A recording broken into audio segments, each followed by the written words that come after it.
Browns NFL player about Shedeur Sanders. And I have a video I'm going to show you about what Shedeur had to deal with when it came to that offensive line. This Sanders, we know he's the starting quarterback for the Cleveland Browns.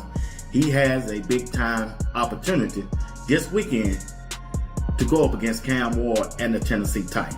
I expect Shedeur Sanders and the Cleveland Browns to win this game, but there are some things that must take place before they can win this game. They laughed at this idea until it went viral. One blurry clip, one missed block, and suddenly the internet turned into a courtroom with slow-motion replays. Conspiracy boards and hot takes flying faster than a blitz pickup. Now everyone swears they saw sabotage in real time. Coincidence, chaos, or the wildest plot twist the trenches have ever seen. Buckle up, this story gets messier by the second. Receipts are popping up, timelines are unraveling, and nobody can agree on. That's the focus probably of what his question would be. And look, yes, 3.3 seconds is an astronomical amount of time, but I also think there's some more to that with that. You have to keep in mind, KT Levinston ended up playing a majority of that game with Jack Conklin out again. Obviously, we all know, what went on with the Wyatt Teller, Tevin Jenkins thing. And I do believe, with the Tevin Jenkins thing it's in what you had earlier here in the show. If you're enjoying, please subscribe Shedeur Sanders to the channel. It helps more than you think. The idea started as a whisper, then turned into side-eye. And now it's sprinting across the internet, like it just stole a first down from reality. A few weeks ago, people were rolling their eyes at the suggestion that something strange was happening inside the Browns' offensive line room. That's this, man. We got to talk about this. I made a video a couple weeks ago explaining to y'all about the offensive line, how I truly believe that there's some type of conspiracy going on. And I'm done pointing fingers. I ain't gonna point nobody fingers. I ain't gonna call nobody out by name. I'm gonna just let the film speak for you, because the film and the footage that I keep coming across week after week, it's just gonna do the talking for me. So I don't need to call you out by name. They can see your jersey number. Now the film is doing all the talking. Frame by frame, replay by replay, exposing a level of chaos that feels less like football and more like performance art. No names need to be dragged through the mud. Jersey numbers already told the story. The internet just added captions. The offensive line must block and protect for Shedeur, and Shedeur must have a good game. Now, when you listen to former NFL players who have played the game, they know more about this game than I do, right?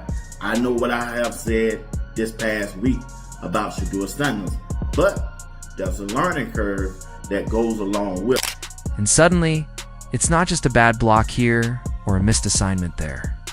Now it feels like a recurring theme with its own soundtrack.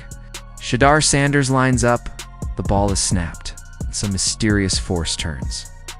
Protection into performance anxiety. Somebody asked Shedeur Sanders, what does he say for all of his supporters who feel Kevin Stefanski was trying to sabotage him? And Shedeur said, you're just trying to start trouble. If you thought that was a fair question, then you don't understand a couple of things. You don't understand, and you have no clue. If you waited all day after this opportunity, and I got one question to ask Shedeur Sanders. It's like the pocket gets stage fright the moment he steps on the field. The footage doesn't scream accident anymore. It whispers something far pettier, something deliberate, something that makes fans stare at the screen and mutter words that can't be said on family-friendly platforms. Nobody wants to accuse anyone directly. That's the quiet pact. Just rewind the tape. Let the pixels do the snitching. Because week after week, the same flavor of nonsense keeps bubbling up. One quarterback after another has tasted it in Cleveland.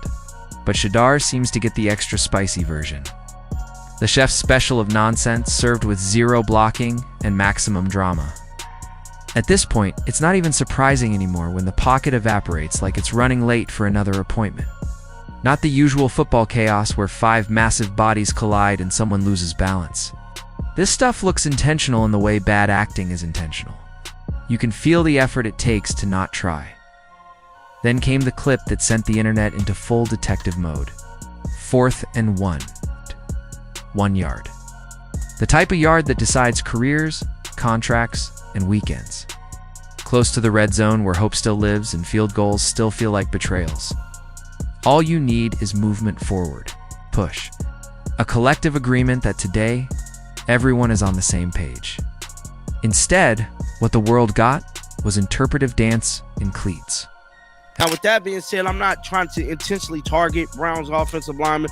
None of that. You know, I just want to call a spade for when it comes to Shedeur Sanders, when it comes to Dylan Gabriel, Joe Flacco, or even Deshaun Watson. But preferably Shedeur. When it comes to Shedeur, it's always some funny business coming out of the offensive line department. Now, we just seen offensive linemen sneak this Shedeur. We just seen offensive linemen block their own teammates. Now, I'm here to tell you, this footage right here, you're going to see an offensive lineman sail. At the right tackle spot, something happened that didn't resemble blocking as much as it resembled a confused warm-up drill. A motion that looked like commitment from far away, but from up close, felt like a magic trick where the defender disappeared into the backfield untouched. The timing was odd. The movement was odd. The result was painfully predictable. The play died before it ever learned how to walk. Then the slow motion came in, because the internet always demands slow motion when disbelief reaches critical levels. And suddenly, the details started screaming. The kind of misfire that makes analysts rub their temples and fans throw remotes with Olympic precision. As if that wasn't enough, the left guard joined the symphony of nothingness. Joel Bitonio, the supposed grown man in the room. The veteran. The one people look at when things get sideways and someone needs to slap order back into the huddle. The leader. The enforcer of accountability. And on the most important yard of the drive, his contribution was what can only be described as a dramatic surrender to gravity. The block never arrived. The defender barely felt a breeze. 2 defenders slipped through like VIPs at a poorly organized party. Nobody got touched meaningfully. Nobody slowed down. Cleveland Browns, they have 1 or 2 things that is glaring. The offensive line is in and out, it's makeshift. That's not going to get better, and you're not going to get that better by drafting guys in the 6th round. And guys, I mean, I know the win was crazy, but at least Jennings can move and get open. Again, we talked about Cedric Tillman looked like he was running in Timberlands the first route. I said, bro. Yeah, at least Jerry Jeudy was getting open and doing something with it, man. Cedric Tillman. It was like watching security open the ropes and wave chaos straight toward the quarterback. Shedeur barely had time to blink before the play was over, and the 4th and 1 dream died an early, unnecessary death. And the worst part is that none of it looked accidental. Accidents are messy. These movements were clean. To clean. The kind of clean that makes people uncomfortable because it suggests intention disguised as incompetence. That's why the clip refuses to die. It doesn't just look bad. It looks staged in the way only real life can accidentally stage something on purpose. That single yard turned into a symbol. Every time momentum tries to build, protection suddenly develops amnesia. The kind of tiredness that comes from years of emotional investment being repaid with weekly emotional invoices. It's hard to stay loyal when the film keeps mocking you. Hard to defend the chaos when the chaos is in high definition. Hard to rationalize when slow motion keeps removing all the excuses. This isn't just about one play anymore. This is about the growing suspicion that Shedeur is fighting 2 opposing forces at once. The defense across the line and the invisible resistance coming from the same color jersey he's supposed to trust. It's football paranoia turned into viral content. And once paranoia gets receipts, it upgrades itself to public trial. This defense from Zach Orr for the Baltimore Ravens. I mean, literally, Zach Orr called the most insane pressure packages on 3rd down for Shedeur. He didn't do it, Dylan. As soon as Shedeur got into the game, I mean, like, I played for 20 years at all levels, right? 14 years in the NFL. And I'm looking at this and I'm sitting here and I'm like, all right, AA gap mug. Like, how would I protect? And it's Shedeur has to do it on the run. And it's just, he literally did that on purpose. He's like, hey, you got a rookie quarterback. He knows how the game is played. And people started connecting dots that were never supposed to line up this neatly. The strange effort levels. The unblocked rushers. The moments where protection seems to evaporate, while eye contact between linemen and defenders lasts just a second too long. Nothing concrete enough to file charges in real court, but more than enough to dominate the court of social media. And that's why being a Browns fan feels like emotional cardio. Every week is a workout. Every drive is a treadmill of hope and collapse. Every clip that goes viral strips away another layer of plausible deniability. Eventually, even the most optimistic fan runs out of excuses and starts refreshing Twitter like it holds the answers to their football trauma. No theatrics. Just the steady tone of someone who understands that the league doesn't care about your feelings, your draft position, or your highlight tapes. It only cares about Sundays and what you survive on them. His approach is simple. Focus on the details. Study the film until the bad habits get embarrassed into hiding.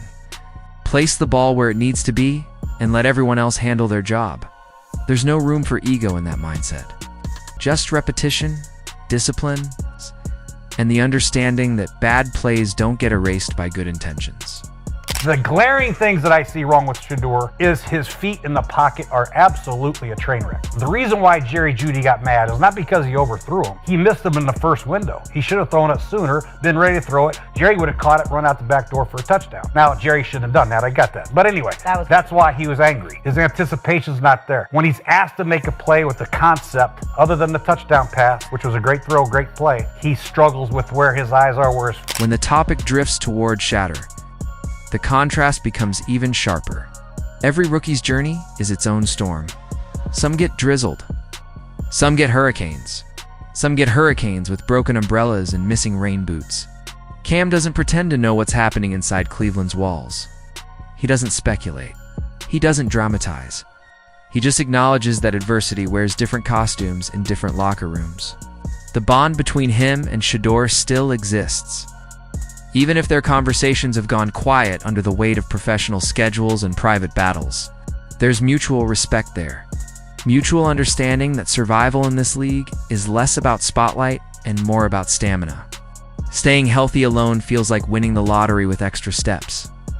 Shedeur's draft slide still hangs like an unanswered question in the background of every discussion.